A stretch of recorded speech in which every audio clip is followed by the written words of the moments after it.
What's up everybody, we're back and we've got something new, the Bambu Lab AMS. So this is my P1S, there's the A1 Mini, but on the P1S the dry box is kind of cooked, so we're going to replace that with an AMS on top. Let's get started. Okay, just in case you're wondering, the only reason it was a box in a box is because I also got this little hydrometer from Bambu, and that's to put in the AMS. But the packaging, the box is actually thick, and then same deal with the AMS box. So I'm actually really impressed. And then inside you got the AMS. Let's get it out.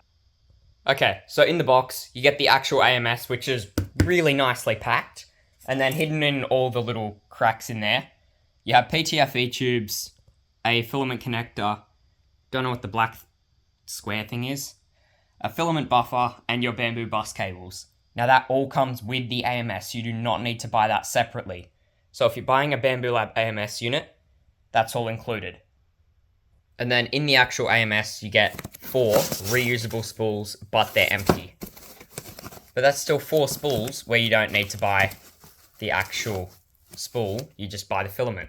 I think it's 3 low temp spools and 1 high temp, which is the dark grey. And yeah, I'm really impressed with the packaging.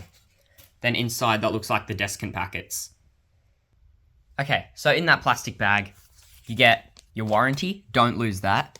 You get your safety guidelines, which, I mean, that's all about safety for it. You get your quick start manual, which would be how to set it up. These are actually spare filament cutters. They can be really useful. Comes with screws. They look like they've already got Loctite on them, which is perfect. And a bent PTFE tube. I'm hoping that's not a problem. But yeah, that's got multiple on there. Let's get it set up. Alright, so I brought the printer into the same room to show you what I'm actually doing. And also, this is a poop bucket that I made. It's really basic to print. It's just 2 parts and fully detachable.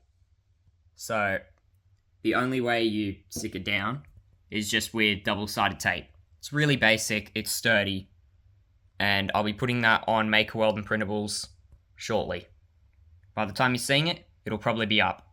Now let's get the AMS on. Okay, let's start by getting on the filament buffer using the included screws. Now, you don't need any extra tools to do this. I'm just using the Allen key that came with the printer, just to prove that you can do it with no extra tools other than what you were provided with the actual printer. So let's get it on. There we go, it's on. And trust me, don't try and over tighten the screws, it's just plastic. There's no point. It's not a high strength part, so you really don't need to try and over tighten it. Alright, so that's everything done. It's actually really basic.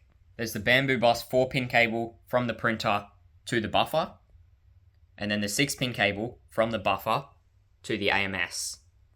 So I'm actually really happy with how it turned out, and it was really easy to set up. So let's go plug it in. Okay, so I plugged in the AMS. That all should work. There's blinking lights in there, or at least there were. I've just put in a spool of filament to see what happens, and now I have the option for a firmware update.